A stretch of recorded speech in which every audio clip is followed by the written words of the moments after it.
کہ اس نے بڑی قلیل مدت میں ان تمام اداروں کی تعمیری مراحل کو نہ صرف بحسن و خوبی طے کرایا بلکہ یہ تمام ادارے علی گڑھ اور علی گڑھ سے باہر اپنی منفرد شناخت قائم کرنے میں کامیاب ہوئے۔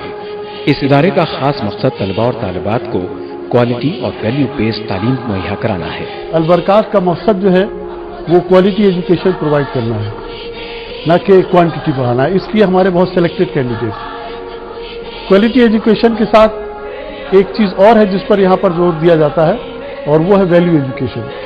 ویلیو ایجوکیشن جس کی آج کل ہمارے ملک میں اور پوری دنیا میں بہت زیادہ ضرورت محسوس کی جا رہی ہے۔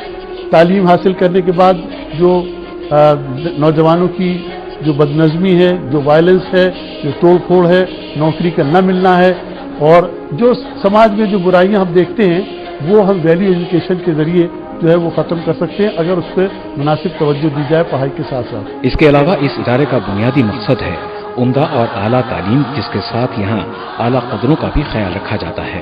البرکات ایجوکیشنل انسٹیٹیوشنز قائم کرنے کا بنیادی مقصد یہ تھا کہ ایک ایسے ادارے کا قیام عمل میں لایا جائے جہاں تعلیم سب سے عمدہ دی جاتی ہو، کہ جہاں پر اعلیٰ انسانی قدروں کے ساتھ طالب علموں کو تعلیم دی جاتی ہے۔ وہ تعلیم چاہے وہ سائنس کی اسٹریم میں ہو، آرٹس کی اسٹریم میں ہو، مینجمنٹ کی اسٹریم میں ہو، ایجوکیشن کی کسی بھی شاخ میں ہو، لیکن تعلیم عمدہ ہو اور اعلیٰ انسانی قدروں کے ساتھ ہو۔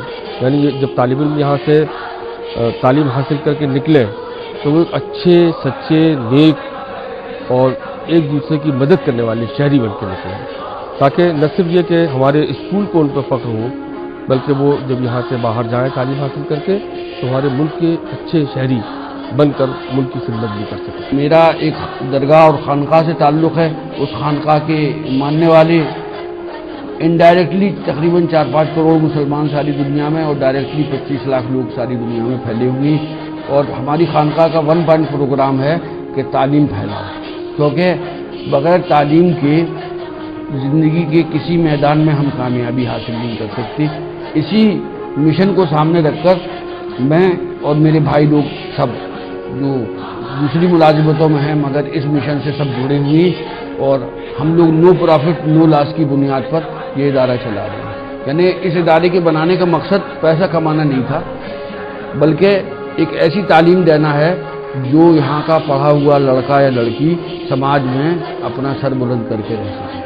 البرکات ایجوکیشنل سوسائٹی کا قیام 1995 میں عمل میں آیا۔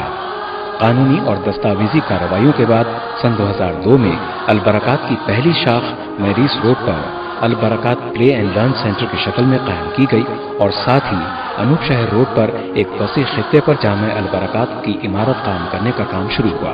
ہم لوگوں نے 8 سال میں 1,20,000 میٹر زمین لی۔ پھر ہندوستان کے مشہور آرکیٹیکٹ ایم اے قادری صاحب نے نقشے بنائے، اور اس کے بعد پھر اب سے 5 سال پہلے یہاں پر CBSE کا 10+2 اور MBA اور BBA اور BCA اور B.Ed اور اسلامک ریسرچ انسٹیٹیوٹ وغیرہ سب قائم کیا۔ لڑکوں کے لیے 2 ہاسٹلز بنائے، ایک پریم پرکاش ہاسٹل اور ایک گاما بھائی ہاسٹل، اور بچوں کے کھانے کے لیے ایک ڈائننگ ہال بنایا۔ آج الحمدللہ سبھی عمارتیں پایہ تکمیل کو پہنچ کر لوگوں کو دعوت نظارہ دے رہی ہیں۔ ناظرین، آپ دیکھ سکتے ہیں کہ البرکات کا کیمپس تو بے انتہا خوبصورت ہے ہی، ساتھ ہی یہاں دی جانے والی تعلیم بھی اعلیٰ درجے کی ہے۔ اپنے اسی سفر کو ہم مزید آگے بڑھائیں گے اس بریک کے بعد۔